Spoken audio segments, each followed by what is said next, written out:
Om Shanti friends.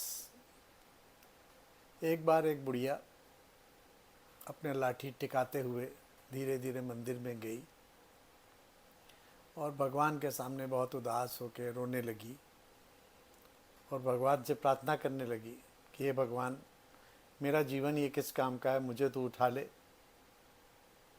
अब मैं बुढ़ी हो गई हूँ, मेरे घुटने भी नहीं चलते, मुझे सांस की बीमारी है, मेरे बच्चे भी अब मुझे अच्छी तरह से नहीं पूछते।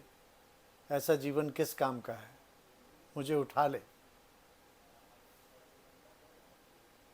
उसकी पुकार नारद मुनि ने सुनी। वो उसी समय वहाँ पर तुरंत पहुँच गए। उन्होंने कहा, चल बुढ़िया, मैं तुझे लेने आया हूँ।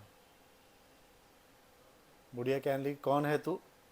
उसने कहा, मैं नारद।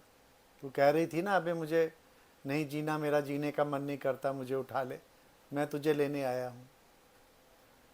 तो बुढ़िया कहने लगी, कहाँ ले जाना है? कह रहे हैं, तहाँ स्वर्ग में, नरक में, जहाँ चलना है, जहाँ जैसे तेरे कर्म होंगे। उसने कहा, मैं तो नहीं जाने वाली। उसने कहा, अभी तो तू कह रही थी भगवान से कि मुझे उठा ले, मेरा जीवन बेकार है, परंतु अब तू क्यों नहीं जाना चाहती? उसने कहा, अभी मैं नहीं जाती, चला आया है मुझे उठाने के लिए। अभी तो मेरे पोते के भी पोता होने वाला है, उसकी शादी करके तब मैं मरूंगी, उससे पहले नहीं मरने वाली हूँ।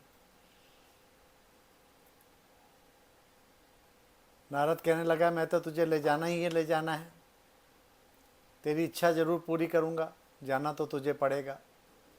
बुढ़िया ने उठाया डंडा, उसको मारने के लिए दौड़ पड़ी। नारद भागा वहाँ से।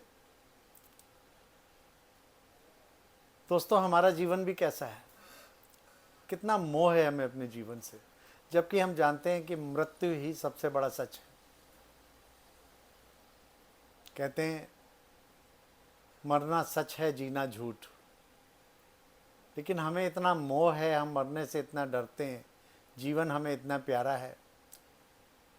जीवन में वो अवस्था आ जाती है जब किसी लायक नहीं रह जाते, तब भी हम मरना नहीं चाहते। गोलियां खा खा कर, गालियां खा खा कर पूरा जीवन जैसे तैसे रगड़ रगड़ कर घिस कर बिता देते हैं, लेकिन मरना नहीं चाहते। जबकि मालूम है कि मृत्यु ही सच है, इससे बड़ा सत्य कोई नहीं है। दोस्तों, हमें भी क्या जीवन अपना ऐसे ही जीना है? जब सत्य का बोध हो गया कि मृत्यु ही सबसे बड़ा सत्य है और ये व्यर्थ की ज़िंदगी को जीने से क्या फ़ायदा, और जितना जीवन हमने जीना था जी लिया, अच्छी तरह से जी लिया। अब बाकी का ये व्यर्थ का जीवन, जिसमें ना कोई खुशी है, सिर्फ उदासी ही उदासी है, ना कोई पूछने वाला है और एकाकीपन है जीवन में, ऐसे जीवन को जीने का क्या फ़ायदा? तो दोस्तों, जितना जीवन है उतना खुशी से जिएं और मृत्यु से ना डरें, तो शायद हम जीवन जो बचा है उसको ज़्यादा अच्छी तरीके से सुख से जी सकेंगे। तो दोस्तों, जो जीवन है उसको अर्थपूर्ण बनाइए। अर्थहीन जीवन का कोई फायदा नहीं। अच्छा दोस्तों, ओम शांति।